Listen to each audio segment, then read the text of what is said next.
예, 우리 그 선불교에서 상고보리 하와중생이라는 그 깨달아서 보시하라. 이 상고보리 하와중생 이거잖아요. 상고보리, 보리가 뭐 깨달음이죠. 보리 구하자. 위로는 깨달음을 구하고 하와중생, 밑으로는 중생들을 구제하라. 뭐 이런 이야기를 상고보리 하와중생이다. 그래서 깨달은 사람이 저기 깊은 산속에 들어가고 거기서 조용히 지내다가 죽었다. 그럼 그 사람은 상고보리는 했는데 하와중생을 하지 못했다. 이런 이야기가 안 되겠습니까? 최근에 그 이름 대기도 진짜 싫고 해서 그냥 그 사람이 갖고 있는 직책으로 이야기하겠습니다. 그 민주당의 혁신위원장이라는 사람이 이런 이야기를 했어요. 젊은 사람들의 미래를 결정하는데 왜 늙은 사람들이 결정하느냐. 아우 참 길을 의심했어요. 정말 길을 싣고 싶다.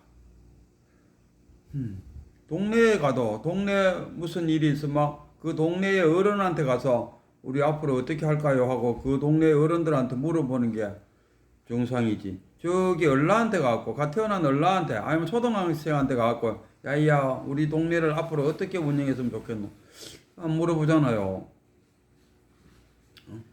그리 그 혁신위원장 내 안에 들어가 있는 말로 이야기하지 않는 그 내 안쪽에 들어가면 뭡니까? 노인들은 투표장에 나와봤자 노인들은 다 보통 뭐 20대, 30대, 40대는 그거는 그 쉽게 말하면 좌파, 뭐 핵심, 뭐 이런 걸 부르짖는 쪽이고 50, 60, 70으로 이런 나이 들어가면 갈수록 보수 세력화 되는 게 당연한 우리가 살아가는 그 삶의 패턴이잖아요. 그렇다고 해서 민주당에서 그 늙은이들, 노인들이 보수파 포 찍는 사람들이니까 그 사람들은 아마 선거장에 안 나왔으면 좋겠다. 그자가 정동영이잖아요. 그와 같은 맥락에서 이 혁신위원장이 말을 했지 않았겠나 싶어요. 근데 실제로 이야기하면 저 같은 저는 만약 이 맥락에서 말하라 하면은 90살 묻는 노인에게는 선거 투표권을 9장 주고 80원 8장 주고 70원 7장 주고 60원 6장 주고 해서 우리가 20대까지 간다고 하면 20대는 2장을 들고 뭐 18세도 한다 하니까 간 한 장 주고 이게 오히려 공평하지 않을까? 뭐 합리적이다 하던가 뭐 그랬어요. 그랬던 간에 이제 내가 그걸 이야기하고 싶은 게 아니고 우리 선적인 차원에서 이야기하고 싶은 게 그래서 이제 어쨌든 간에 그 혁신위원장이 노인회장한테 가서 사과를 했어요. 그러면 사과를 하러 갔을 때는 정말 이제 말이 짧아야 됩니다. 간단하게 죽을 죄를 지었습니다. 그리고 그 의자에 앉아 있지 말고 큰 절을 한 3번 올리고 그리고 턱 무릎을 꿇고 죄송합니다. 용서해 주시길 바랍니다. 하고 일어나서 그 소파에 가만히 앉았으면은 더 이상 노인 회장이 더 이상 뭘 바라겠습니까? 그 TV를 보고 있는 노인들이 그 이상 뭘 더 바라겠습니까? 사과를 하러 갔으면 깔끔하게 정말 그 사람의 마음이 우러나도록 깔끔하게 정말 그렇게 사과를 해야지. 그래 하지 않았다 아닙니까? 만약에 우리가 동네에 하나의 동네가 있고 거기에 어르신 계시고 젊은 애들이 마을에 어떤 분란을 일으켰다. 그러면 그 노인을 찾아가서 큰 절을 올리고 제가 생각이 짧아서 이런 일이 사달이 났습니다. 어른께서 부디 용서해 주십시오. 그러니까 깔끔하게 사과를 하면은 그 이상 어떻게 할 방법이 없어요. 사진을 들고 기사대기 때리고 이런 일을 안 해요. 근데 TV를 이렇게 보니까 그 노인정 바로 앞에 앉아갖고 생뚱맞게 딱 앉아있더라고요. 그러니까 노인이 얼굴 보니까 화가 날 거 아닙니까? 한 방만 때릴 줄 알더니만 나머지 세 방을 더 때려갖고 4방까지 때렸다니까. 그래도 얼굴 표정에 보니까 분이 안 풀리는 표정이었어요. 그러고 나서 내가 이제 진짜 이야기하고 싶은 부분 요겁니다. 그 옆에 있는 어떤 노인이 당신 부모는 어떻게 했습니까? 하니까 이 혁신위원장이 하는 말이 18년 전에 남편이 돌아가신 이후에도 나는 우리 시부모님을 정성껏 잘 모시고 작년에 장례식까지 치렀습니다. 그러면서 저는 이렇게 노인들을 공경하면서 살았습니다. 이렇게 말했어요. 정말 불필요한 이야기잖아요. 그 이야기만 안 했으면 오늘 또 막 이 혁신위원장 아들이 나서고 저 혁신위원장의 남편의 동생이 나서고 할 필요가 없는, 깔끔하게 그때 받아들여질 건데, 이제 남은 건 뭐냐?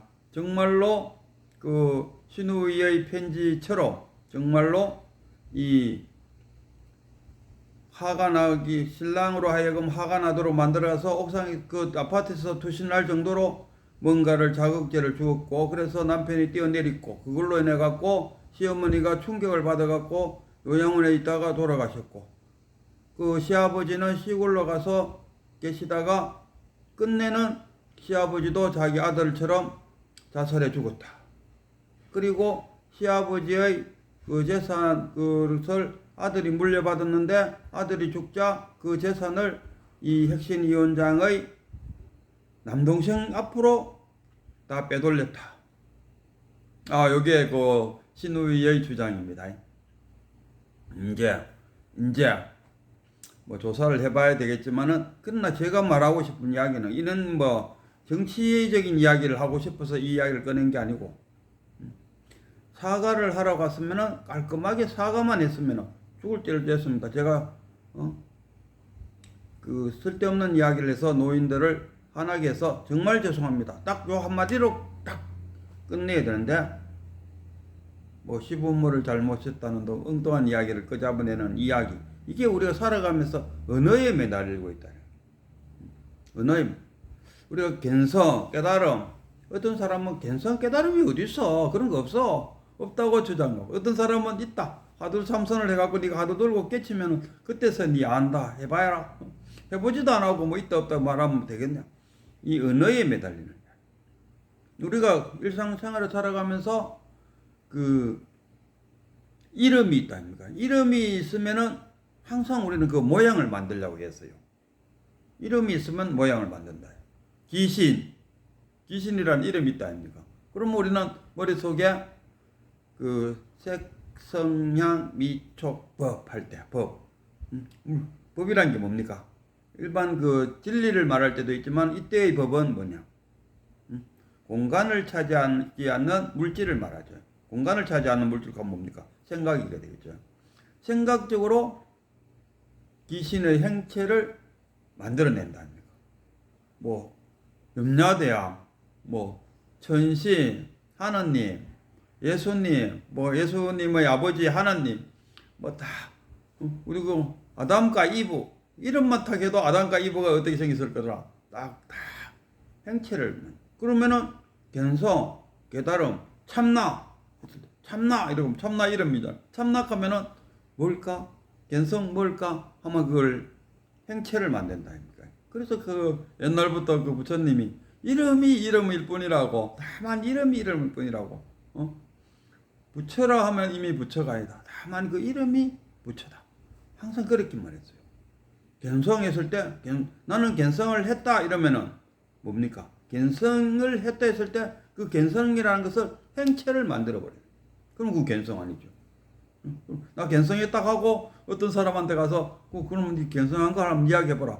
그러고 자기 딴에는 또 막 견성하는 걸 다 이야기하지만은 슬쩍 그 사람이 이야기해놓고 자기 말을 뒤돌아보면은 견성과는 거리가 멀어요. 그러니까 모양이 없는 것을 모양을 지가 만들어 갖고 설명을 하니 이에 올바른 설명이 될 수가 없다. 내가 견성했다 해놓고는 그럼 견성이 뭔데 이야기해 보시고 견성에 대해 자기들은 막 이야기해요. 없는 모양인데 귀신이 어떻게 생겼던 거 하면 귀신요 내가 저녁에 본 귀신은요 이리 생겼다고 막 이야기해요. 뭐 하늘을 휙휙 날아다니고 뭐 어쩌고 저쩌고 귀신의 자기가 생각한 그 귀신을 이야기하지만 귀신은 그 없잖아요. 뭐 있을 수도 있지만 저는 없다고 봐요. 이름만 있을 거이다. 견성, 깨달음, 참나 이름만 있어요. 이름만 있는 그것을 모양으로 찾겠다. 색으로 찾겠다. 빛으로 찾겠다. 그러니까 못 찾는 거야. 없는데 왜 찾는데? 저도 이런 적이 있었어요. 아버지가 돌아가셔갖고 너무 보고 싶더라고요. 그래갖고 제주도에 있을 때인데 제주도에 가면은 경마장이 있고 저 밑에 경마장에서 바닷가로 내려가다 보면 상가하가라는 이름이 있어요. 상가 이름도 상가라요. 그거 보면은 마을 공동묘지가 있어요. 저도 그거 가서요. 야, 귀신이 있으면 나와보라. 뭐든지 괜찮다. 어떤 귀신이라도 나온다 이거라. 그럼 어떤 귀신이라도 나온다는 거는 아버지의 귀신도 있다는 이야기라. 희망이 있다 아닙니까? 아버지를 볼 수 있다는 귀신이나마 아버지를 볼 수 있다는 희망이 있다요. 그래서 나도 정말로 깜깜하고 칠흑같이 어두운 밤중에 마을 공동묘지 옆에서 야, 귀신 있으면 나온다 하고 혼자서 귀신을 막 불러냈어요. 정말 그 당시는 아버지 돌아가시고 나있기는 한 10년쯤 지나니까 정말 너무 보고 싶더라고요. 그래서 나도 정말 귀신이 있을까? 있으면은 귀신이 나온다 이거라. 그럼 아버지 귀신 나오더라고요. 그래서 내가 내려가면서 상가 그쪽에 내려가면서 오른쪽 보면 무덤들이 이렇게 있는데 내가 거기 가서 귀신 진짜 있으면 나오라고. 제발 귀신 좀 내 앞에서 한번 모양을 한번 보여달라고. 안 보여주더라고요. 이와 같이 모양이 없어요. 견성, 깨달음, 참나 모양이 없어요. 우리는 이제 학문적으로 이런 이야기를 잘해요. 분별하지 않는 그 자리, 본래로 돌아가라. 부모에게 나기 전에 어떤 것이 참나의 등고, 나의 본성은 무엇이냐 이렇게 이야기해요. 그리고 자신의 여기 보면 우리가 지금 공부하고 있는 대성기신론, 대성기신론을 지금 제가 공부를 하고 있는데 이 전달해 주려고 해도 용어들이 너무 많아요. 쉽게 말하면 이래서 100가지를 짜갈라 놓고 이 망념을 짜갈라 놓고 어떻게 망념이 일어나고 어떻게 이 망념을 없앨 수 있느냐 이 설명을 하면서 온갖 100가지의 이름을 붙여놓고 또 그 이름 밑에 또다시 100가지의 이름이 들어오고 좀 더 가정하면은 한강 모래밭에 모래알 숫자만큼 한강이 만들어지고 그 모래알 숫자만큼 명칭이 많다. 그리고 그 명칭 많은 거를 어떻게 다 외워? 그니 일반 사람들은 대성기신론이 어렵다고 하는데 내가 읽어보니까 어려울 게 하나도 없어요. 그 내용이 그거라요. 어떻게 망념이 일어나고 그 일어난 망념을 어떻게 해결하고 망념 없이 무념으로 어떻게 살 거지? 무념이 부처라. 실가락 같이 조그만한 무념 망념이 남아 있는 것을 보살이라 그래요. 일시적으로 망념을 끊고 집단하는 열반에 들었다고 우기는 자, 아라한이라. 이게 대성기신론의 전체 흐름이라. 그런데 그 안에 온갖 명칭을 집어여 갖고 불각이니 본각이 이렇게 자꾸 생뚱맞은 이름들이 광금 들어가 있으니까. 우리 같은 한문 문화권도 아닌데 한글로 또 이렇게 이름을 붙여놔도 갑돌이, 순돌이 어쩌고 저쩌고 이름 붙여놔도 외우기가 어려운데 생뚱맞은 한문으로 쫙 깔아놔 있긴 해. 대성기신론을 한 페이지만 딱 읽어봐도 보통 사람들은 뭐라고 하겠습니까? 아이고 어렵네. 어렵다는 게 뭡니까? 우리 컴퓨터 앞에 앉아갖고 컴퓨터를 다루려고 하니까 깜깜하잖아요. 아이고 어렵네. 뭐가 어렵습니까? 용어를 모르니까 어렵죠. 컴퓨터가 요구하는 단축키만 알면은 모를 게 하나도 없어요. 이야기가 조금 옆으로 갔는데 본질적으로 이야기하면 우리가 견성, 깨달음, 참나를 찾는다. 우리가 언어에 속박되어 있다.